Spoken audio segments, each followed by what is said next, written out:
Well, hey, tubers and tubettes. It's Sunday night. We just had a brownout. I was halfway through this video and kaput, there went the lights. So we'll give it another shot. The title of this video is The Girlfriend Experience. And there's so many different levels that I could talk to this subject on. I'm still not clear as to what direction to take it, but I'm going to give it my best shot. I think the simplest way to go about this is relating back to when I was in the States. I had been involved in a couple of very unhappy and unhealthy marriages. And I'm not ex-wife bashing. These women are their own people. It's a 50-50 thing, so this is not me placing blame. This is just me giving my spin on it. If they were here right now, they could give theirs. If they want to, they could fire up a YouTube channel, I guess. But that being said, the lesson that I learned after all that was, the bottom line is, I would much rather, as Paul, rather live alone than live with someone that I'm not compatible with. In other words, I don't want to be in a relationship. I don't want to have the girlfriend experience just for the sake of having a girlfriend experience or having a woman in my life just because I don't want to be alone. I prefer to be alone than with someone that's going to bring angst and anxiety and problems and drama into my life. I don't have the patience for it. I don't want to deal with it. And I just don't see why anybody, I mean, I did it, so I'm not judging. I'm talking from experience. But why I would ever do that again, just, I'll buy the bullet. You pull the trigger. So the fact that I am in a relationship right now with baby May is just sort of a godsend. It's something that did not happen quickly. It did not happen overnight. I was here for a full-on 2 years before I even met May. And those 2 years that I was single, I had a girlfriend in the beginning, but that's another story. But for the sake of this little rant, we can just say that I was a single guy for the first 2 years, dated a number of females, various ages, various backgrounds and whatnot. And I would hang out with them for a while. And sometimes I just met them once for coffee. And sometimes they didn't like me and I didn't like them. So that was fine. We just, had coffee and called it a day. Other times we would get together and hang out and decide to see each other again and again, and then it would go into a week or 2 weeks or 3 weeks. And over time I could see, very short period of time, I could see that this was not really going right. And it was really easy for me to just cut it and be honest with them and say, you know what, I'm going to put this back in the friend zone. And believe it or not, that was very successful for both of us.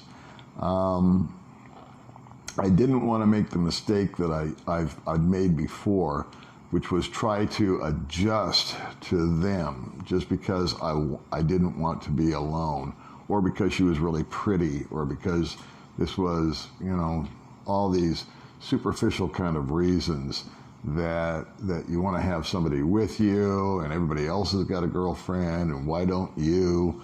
It didn't matter anymore. What mattered to me was me. I was being selfish.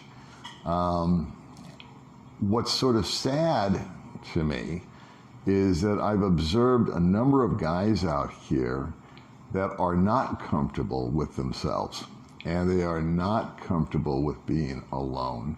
And there's a number of guys that I know are married with a Filipina, and they are completely unhappy. In fact, 2 guys come to mind, and of course no names are going to be used. And whenever I see them, which is rarely, because I don't go out to bars very much anymore, But when I do occasionally, May and I pop into like one of the foreigner bars here to listen to a band or just have a beer or something like that with some other friends, I see these guys, and they're just dead drunk at the bar. One guy is a good friend of mine, and every time that I talk to him, I'll come up and say hi, and we'll shoot the breeze for a while. And I'll say, how you doing? And he's just like, I'm miserable, man.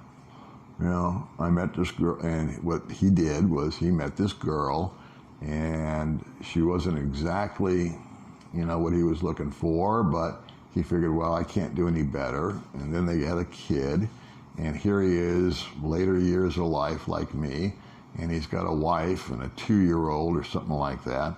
And it's not what he planned, it's not what he wanted, and that's what he's got. And I just feel bad for him. Now, there's another guy that I don't get along with at all.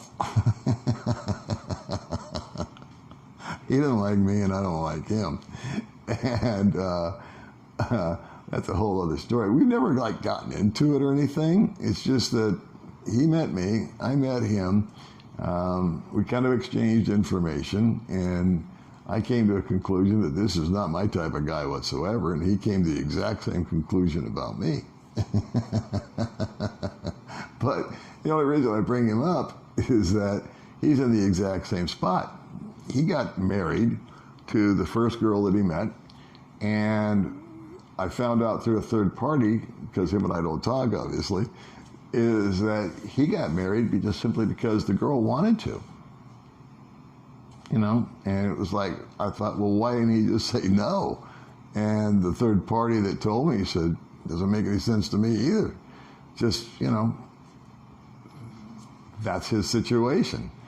And so these were guys that I think were not comfortable in their own skin. And the first time that they met somebody, they came over here. They were here a short period of time. They got involved.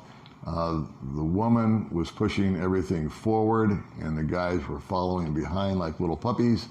And now they're back in misery, only they're doing it cheaper because the Philippines is half price. So anyway, the girlfriend experience out here is one that is totally different in reality than whatever I experienced in America. I always said that American women are feminist and Filipino women are feminine. And I have found that to be a really pleasant change.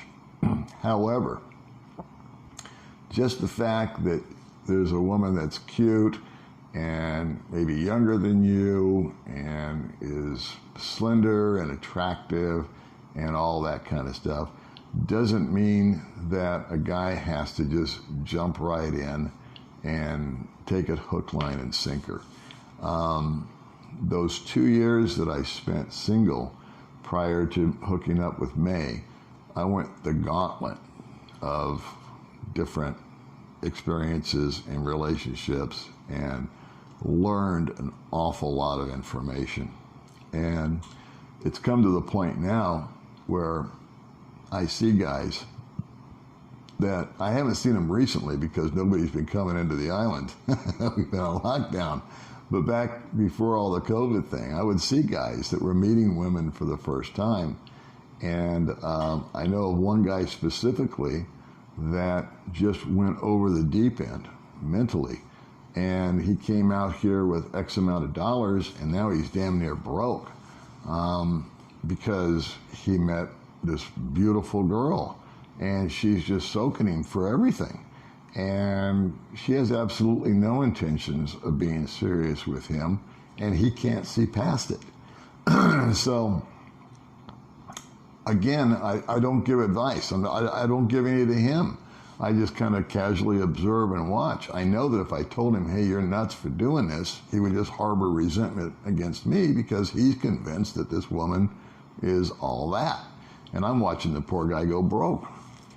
Conversely, if we want to go a little more positive here, I have a number of friends, 2 friends that I can think of immediately that are in the same position as me. They are in satisfying, healthy relationships. Their girlfriend experience is good. They are with women that are just like May. They're attractive. They're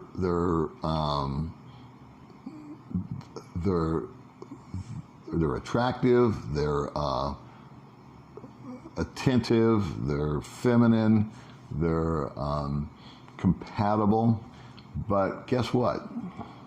These guys have been here for 1, 2, or 3 years and have gone through the exact same type of dynamic that I've been through, which is they kind of got the lay of the land and they weren't afraid to go out and try, but the minute that it wasn't working, they cut it. They stopped it.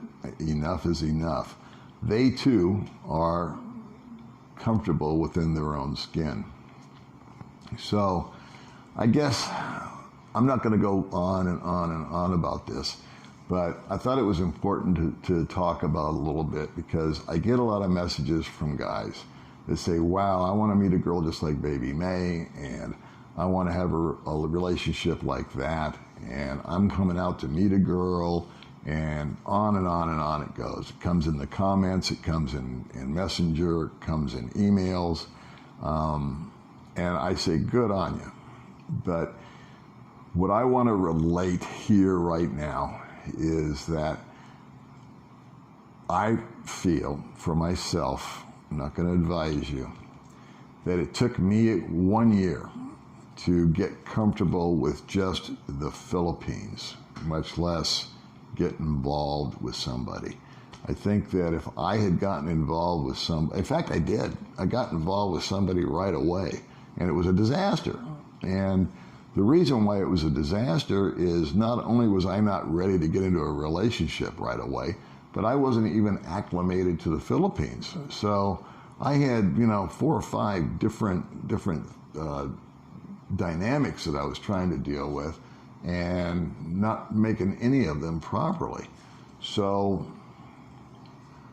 hindsight being 2020, if I came back here and did this all over again, I really wouldn't change a whole lot, except for this.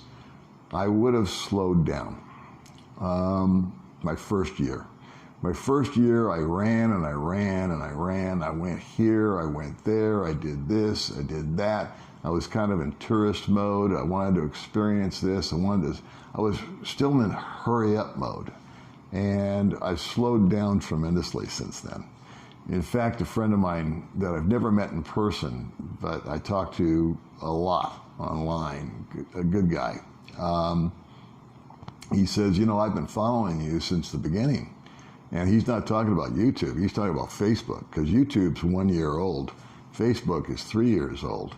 And he's been following me since I was posting nonsense up on Facebook. And not my usual mediocre stuff that I put here on YouTube. And he says, man, have you changed? And he's watched it. And he brought that to my attention. I said, yeah, I have changed. Because I was all psycho, confused the first year. The second year, I was more comfortable and kind of getting into the groove of things and having more success. Still, coming into roadblocks. And when I would meet somebody, now it had become more of a priority. When I first got here, it was real low. But once I got settled in, it was something that I decided I wanted to pursue. But I was always just halting them when they weren't going right. And I found very little satisfaction in halting the relationship because it's just kind of an unpleasant thing to do. But at the end of the day, what's the alternative? Just drag somebody along under false pretenses? I don't think so. So, again, not giving advice, but doing a reflection. I think that it took me 1 year to get acclimated to the ins and the outs and the nuances of the Philippines itself. And then the second year was kind of a culture, not a culture shock, but a culture adjustment. And by meeting and greeting and seeing a number of different people along the way, on the girlfriend level was good. It was a good experience. I learned a lot. I made a lot of friends. And what I'm really happy about is that probably 80% of the females that I had contact with, a meet and a greet or a week-long relationship or a 2-month-long relationship, we're still friends. We didn't end bad. We just ended. So I think that, I don't know what the point of this whole video is.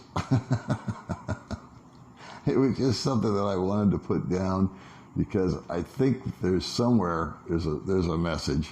I just don't know what the message is. Maybe you can help me out in the comments. All right, kids, I'll catch you next time. I'm tired, it's late. I'll see you on the next video.